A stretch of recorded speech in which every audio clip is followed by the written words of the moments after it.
Deixe seu like e se inscreva no canal para ficar por dentro de novas atualizações sobre isso.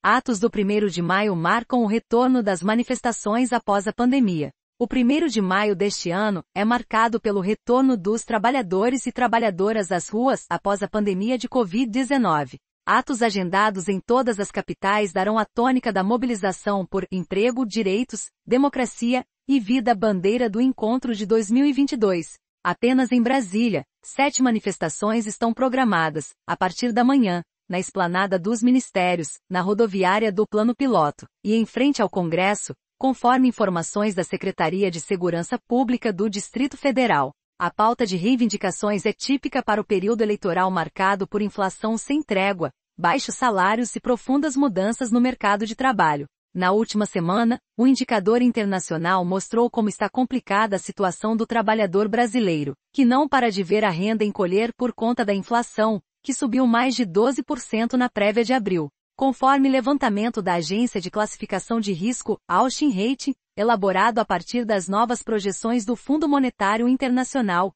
FMI, para a economia global, em 2022, o Brasil aparece como a 9ª pior estimativa de desemprego no ano, de 13,7%, em um ranking de 102 países. Essa taxa, inclusive, está bem acima da média global prevista para o ano, de 7,7%. Na comparação com países do G20, grupo das 19 maiores economias desenvolvidas e emergentes, mais a União Europeia, o país Brasil ocupa a 2ª posição no ranking, atrás somente da África do Sul, com taxa de desocupação de 35,2%. Dados mais recentes mostram que o desemprego no Brasil está estagnado, após atingir recordes recentes no ano passado. No primeiro trimestre de 2022, a taxa de desocupação ficou 11,1%, atingindo 11,9 milhões de pessoas. Conforme a mais recente Pesquisa Nacional de Amostragem por Domicílio, PNAD, divulgada pelo Instituto Brasileiro de Geografia e Estatística, IBGE.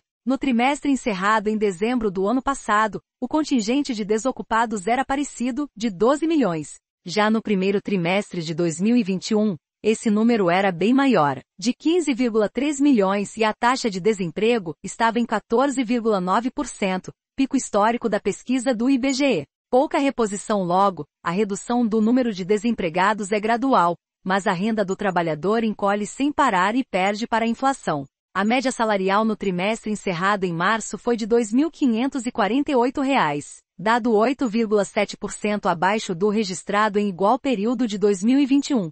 Na database de fevereiro, 60,5% dos 119 reajustes analisados pelo Departamento Intersindical de Estatística e Estudos Socioeconômicos, DIESE, até 9 de março ficaram abaixo da variação do Índice Nacional de Preços ao Consumidor, INPC, que serve de referência para reajustes salariais e para o salário mínimo. São dados preliminares, mas, em termos percentuais, se aproximam do observado em janeiro de 2021, quando foram analisados 2.315 reajustes. Os indicadores da economia ainda estão patinando. Esse é um contexto que joga contra as negociações coletivas.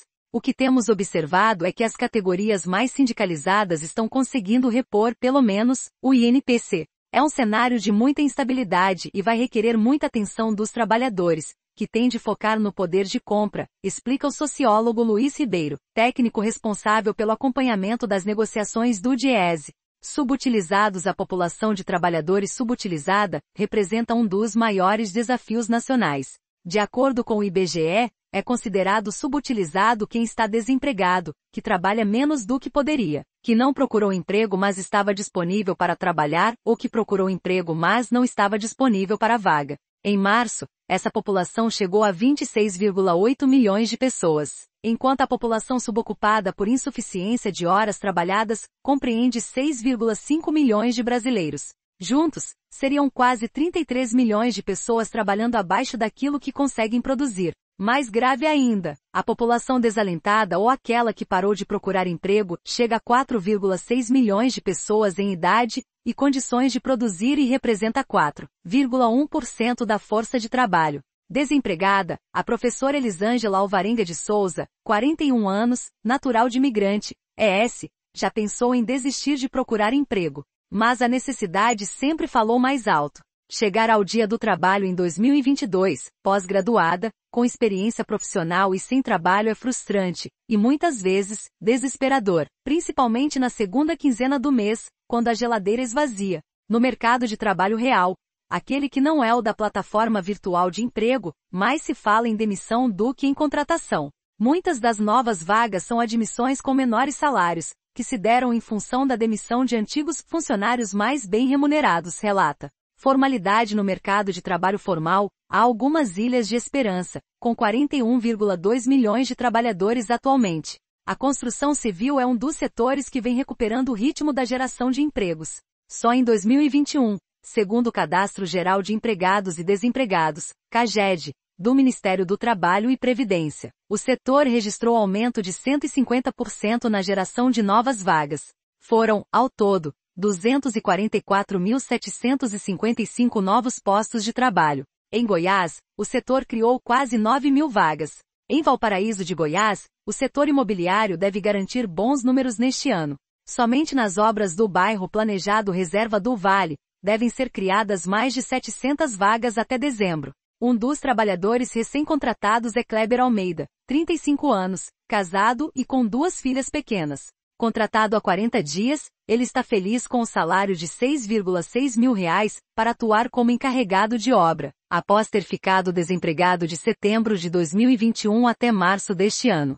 Fui trabalhar no Pará. Passei um tempo lá, desempregado. Tenho boas perspectivas com a obra, e isso deixa a gente animado, diz. De acordo com Marcos Franco, diretor da área de engenharia da Plano Urbano, empresa responsável pelo Reserva do Vale, os investimentos em construção civil são estratégicos. Grande parte da mão de obra que o setor de construção civil emprega é de pessoas com menor qualificação, que são os que mais enfrentam o desemprego no Brasil, explica. Informais, mas é no mercado informal que reside um dos grandes desafios brasileiros. A taxa de informalidade no primeiro trimestre de 2022 foi de 40,1% da população ocupada, conforme os dados do IBGE. Ou seja, existem 38,2 milhões de trabalhadores sem qualquer vínculo empregatício. Nesse cenário, o número de empregados sem carteira assinada no setor privado é de 12,2 milhões, enquanto os trabalhadores por conta própria correspondem a 25,3 milhões de pessoas. Esse dado aumentou 7,3%, mais 1,7 milhão, frente ao mesmo período do ano anterior. Em meio aos debates sobre a precarização do emprego no país, trabalhadores de aplicativos garantiram avanços em meio aos conflitos gerados pela pandemia. Paulo Bresolin, 45, motorista de aplicativo, planeja rodar mais 3 anos para quitar o investimento que fez para adquirir o carro elétrico chinês. Como forma de tentar reduzir os custos com combustíveis, a recuperação do investimento, acredito que ainda preciso de mais 3 anos para reaver, mas acho que para trabalhar como motorista, o caminho é o carro elétrico. Eu gastava mais de R$3.000 por mês, agora, tenho um carregador portátil, ironiza o motorista. Digite seu endereço de e-mail para acompanhar as notícias diárias do Correio Brasiliense.